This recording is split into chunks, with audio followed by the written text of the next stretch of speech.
Maatii biraa kottee maal hojii nyaata gannatti fufan isa bagaan isaan gadi ilmaan kiyyattara kan nuti illee ilmaan kiyyaaf guddifate taa'e Duuba inni hojii jala itti barbaadate haa hojii gitti hoogganii jettan isaan amma tokko godhanii yuutuba hoggattaa kaayaa dubbisa maal beeku. Soona jaalatte waa dirreen deemtu taapite obbo Dinna fuute deemta bika. Assalamu alaikum warahmatullahi wabarakatuh. Shamaa harka fuunee daawwattoota hordoftoota keenya gaa onoo yeroon sanuma sa'aatiinis sanuma viidiyoo guyyaa sadii adda turte malee viidiyoon. Okay daawwattoota hordoftoota keenya maal qabatanii nu dhuftaa warreen jettan ammallee maaliif deebitanii guyyaan guyyuma sanii mee salantaa yaaddoo booda deebina salantaa jiyyaattu. Assalamu alaikum warahmatullahi wabarakatuh. Daawwattoota hordoftoota maatii sanyii keenyaa biyya biyya keessan badhaadha. Salantaan keenya kan qonni irraa burqee iddoo isin bittan maratti biraa qabu isin jenna. Dachaanee dhufnee jirra. Ammallee waan haarawaan qabadha. Ammallee waan haarawaan qabaa jechuu ture. Waan haarawa immoo hin beekne akka isi bilbiluudhaaf deema. Waan isaa waliin gahan kan waliin daawwannu ta'a. Okay gaa daawwattoota hordoftoota keenya naaf isin gaa dhugaadha. Yaasmiin haadha mana kiyyaa itti ergee isiin tun qorachuudhaan waan waliigalteeti yaafite isii gaa waan waliigalle san yaaddoon kan dubbanne caljeena bira taa'ee anis bilbilee immoo isiidhaan waan silaa turre san isiinis atis waan ati naan jette san yaaddoo argachuu hin dandeenye ati ilmaan kee keessa yoo deebite ho'i obboleettii biyyaa anjaani mee waan isin jettu waan faana turaa isin jenna.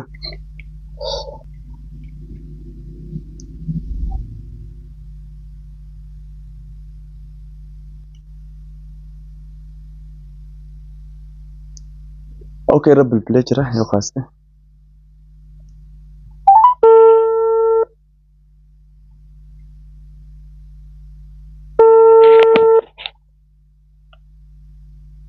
Assalamu alaikum. Assalamu alaikum. Halo. Hello. Assalamu alaikum. Akkam nagaa fayyaa Dumash. Nabete mana nabide. Akkaan jee. Waa'ee yaaddoo lootana ilmoota eeganneeta irratti lootana waa'ee natti himteemi waan takka isa gaafadhu yuutuubii yoo dandeesse. Kalaas akkasitti beeyte. Yaaddollee gaa waan ati narraa talabatte san guutuu gaafadheetiin beeytaa. Ani yuutuubii hin dhiisuu jee. Ati yuutuubii kana jettee ilmaan teemaa ganna itti obboleettii ilmaan kee keessa yoo deebitee ilmaan kee kana jiru maa yaata meesita.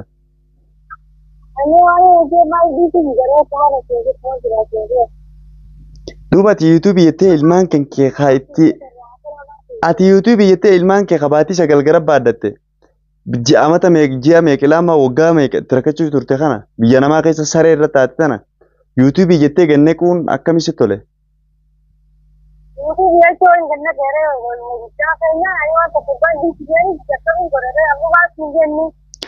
Inni amma akka jee waan biraatii miti inni akkamii yuutuubii dhiisinaan jetti aniin kun biyya namaatiin jira hojiidha waan tana hojiif qabnaa jee.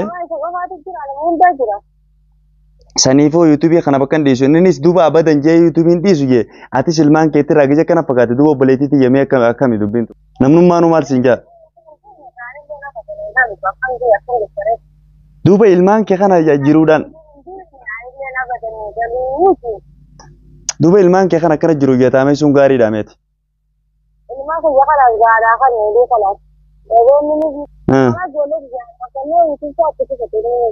Duuba akka amma waan takkaa jira beekadhu ilmaan kee kana osoo jirtu namni dhufee akkanatti wayyaa boo akka ilmaan haadha hin qabnetti dhufanii gargaaranii akka bira dhufanii maal irraa godhanii.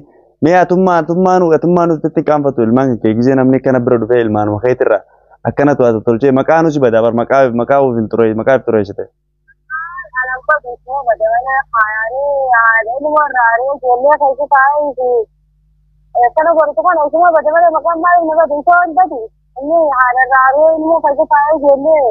Maatii biraa kottee maal hojii Wallahi waan takka ta'e jira dhugaa keeti namni baay'een isin jiddu rakkachaa jira. Waa'ee keessan kana wallahi rabbii khaliqa beeyta akka jaarsa jaartii rabbii khaliqa malee ilmi namaan beeku beeyta.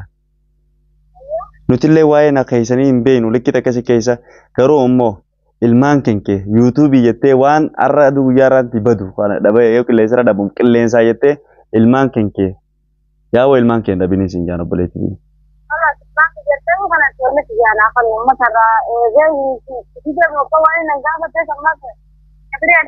Anamma isa biraan jira jee. Wajjuma jirraa.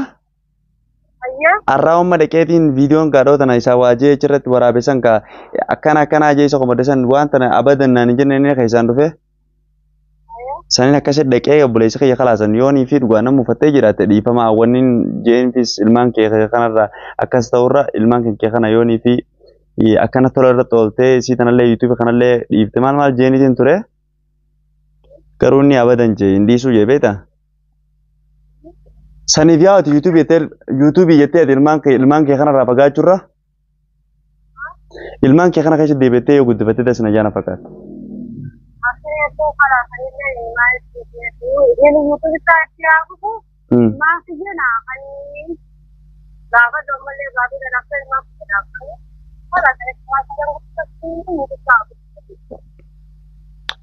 Laa kaatunis hin taatu ilmaan kiyyaan guddifadhaa ilmaan kana wajji qabdanii.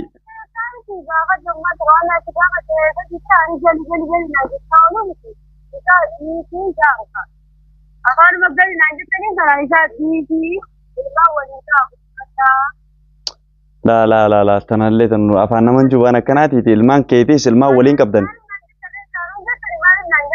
Dhagee haa.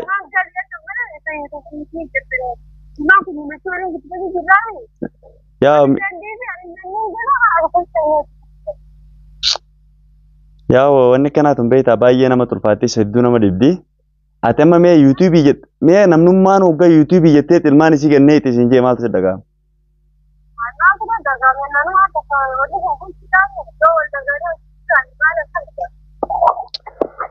Yaa amma dhiisuu hin dandeenye.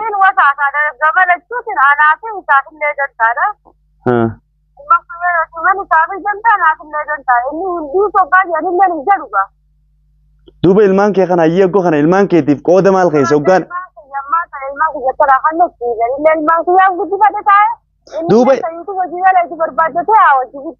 Duuba ilmaan kee kana masaanuu ilmaan keetii irratti ilmoo fida haadha bira haadha biddeena. Haadha biddeena nuti dhagee nuti hambaa kabiri jirru kan nuti hin deemnu.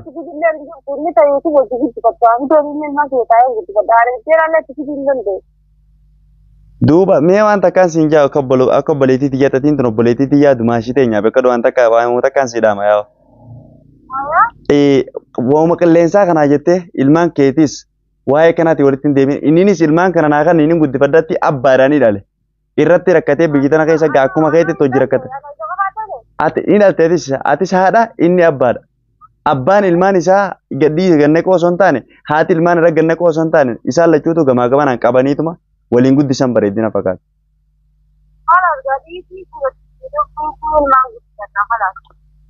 Amma rakkinni dhugaa yuutuubuma kanaa yuutuubii dhiisu malee ilmaan keetitti hin deebitu akhiratti.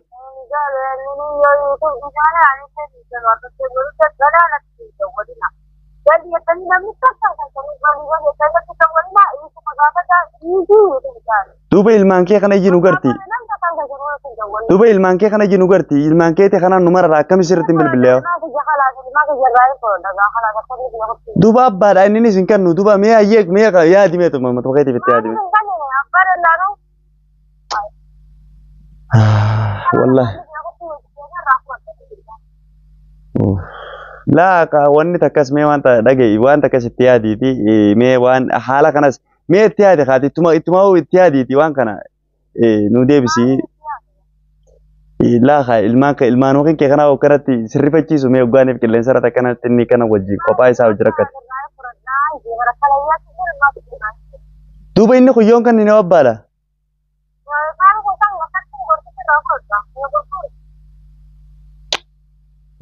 Akka kunis waan hin taane ati dumaashii dhage eebar inni anuumatti jira jee isan illee daanaatu yaa ilmaan keetis rakkatan isaanii beeyta gaa isaa hojiirraa isaa hojii dhaabe dhage isaa dhage isaa hojii dhaabe mana kiraati akkuma ati beeyti sun kiraa kophaa kafalu jira Raashinni ilmaan ijoolleedhaa kophaadha. Ijoolleen xixiqqoon gaanii beekta gonko amma irraa jijjiiranii amma nyaachisanii madarasaa geessuu feeti. Duuba atiin tun haadha kaa wanni tan hunda siin jeef hedduu nama mararti ijoollee tente hoggaanii fi mee qilleessu.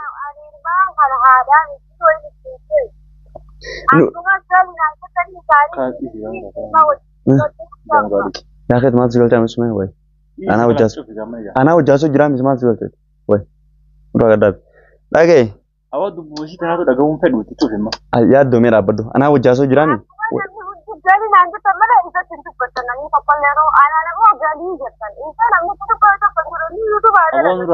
Hoggattaa kaa yaaddoo jechuun maal jiru?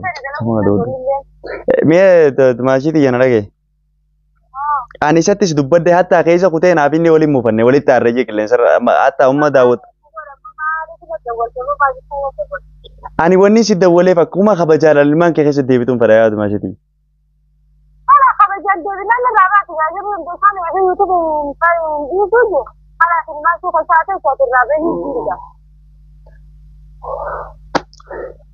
Ati amma yooni ilmaanirraa isa gabbaafte rakkoon tun akka booda mataa keetti ramuudatu beekta ammas.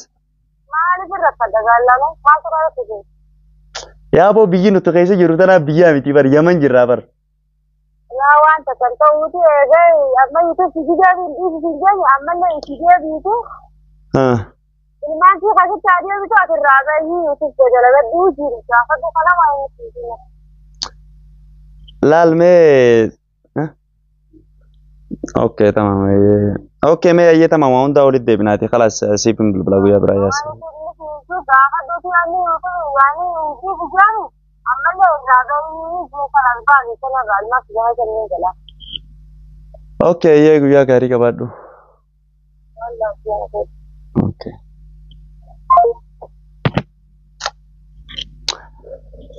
Okay daawwattoota hordoftoota keenya gaawwa hundi hunoo waan waliin dhageenye ta'a sagaleen isii yoo xiqqoo wanni ta'ellee akka waan shabakaan isii online wanni isii networkiin isii baay'ee dadhabaadha. San xiqqishoo akka waan budurama jirtuuti sagaleen isii hedduu yoo isin dhagahamuu baattellee hunoo akka jettutti ani kanaan jeenii yaaddoodhaanii gaanii sila haasawaa kiyya dhageessanii jirtan jeetiin yaada wallahi waan hedduu namatti ulfaatu hunoo yaaddoon kunis na bira jira. Isaan afaan isirraa dhaga'u jira irrattillee isarrattillee gaafa bilbiluu turte akkana jettiin yaaddo mee asirratti waan mee yaada qabdu asirratti. Asirratti yaada tokkollee hin qabu. Haana raabtu ijumaan tokko laas.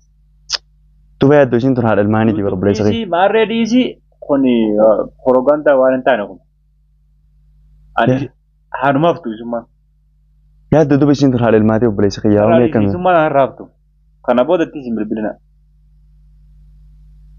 Yaaddo kun isin tun haadha ilmaaniiti bara. Kana booda waa'ee isiitiin hin haasawina itti isin bilbilina dhaabaa narra. Digalte? Wallahi waan hedduu nama rakkate. Maaliif dalagaa isii godhata namni? Maaliif namni guyyaa isitti bilbila halkan isii bilbila. Amma hirriibni na qabe. Meeqa isaa meeqa? Isaa meeqa? Daddabeetiin jira. Kalaas deemaa. Okay daawwattoota hordoftoota keenya gaa waa hunda kan wajjin dhageessan ta'a rakkoon inni yaaddoon keessa jirus tana haati manaa isaatis ta deebitu miti haalli isin keessa jirtus akkana ammallee wanni nuti goonu du'aayii qofa yaa rabbi haadha manaa haadha ilmaan keessa deebisi haadha manaa mana tol deebisinee tum du'aayii goonaa fi inshaallah rabbiin gaa uuma isii ajeessee kanatti inni godha kanallee rabbitti urgeessee manatti haa deebisuu jenna wallahi abbadan hunoo yuutuubii kana yoo dhiifte malee hin deebuu jetti beektaa isin. Garuu YouTubein kun YouTubeii dhiisii maarree kun waan akkana qunna garii godhanii akka ulfaatu natti hin fakkaanne dura wallahi bobillahi fi dubbiin akka jabaattee dhugaa natti fakkaatee jirte malee dura kanatti hatta mataa keessatti fakkaatte waan biraati shakkuu ture jechuudha. Dhiira wayii waan biraati jechuun shakkuu ture jechuudha. Okay daawwattoota hordoftoota keenya isin dheerannee jira waan isin nuun jettes qooliin dhageessan kan agar ta'a. Anammoo yaaddoo gaa isin wanni ta'us haga isin jirretti yoo rabbiin mana deebisee deebite yoo deebisuu baattee isin turtees nuti si bira jirra si gargaarra an akka mataa kiyyaatti si biraan jira. Ammoo yoo dandeenye gaa isii akkuma beekamutti yaasmiin agaa duraan hojjaasoo jirti beekta yoo dandeesse akkasuma hojjaasoo ite amma furmaata tokko rabbi haa fidu furmaataan inshaallah rabbiin walitti deebi'ee kana gammachuudha warri taa'ee daawwattoota keenyallee gammachiisee nu haa godhuun siin jaa beekee kiyya waa takka yaadini waan rakkattee silaa gaa keessan si bira jirra. Sanifu inshallah rabbi jira waan hundaaf rakkoon qabu daawwattoota hordoftoota keenya waan agaruma sagantaa keenya nufaan turtaniif galatoomaadha. Yeroon tuni saameeqa dhufnee irra bilbilee gaara akkuma kana jecha ifa yeroo amma as jira jechuudha halkan irraa sa'a torba 8 saniifuu assalaamu alaikum warahmatullahi wabarakatuh. Bye bye.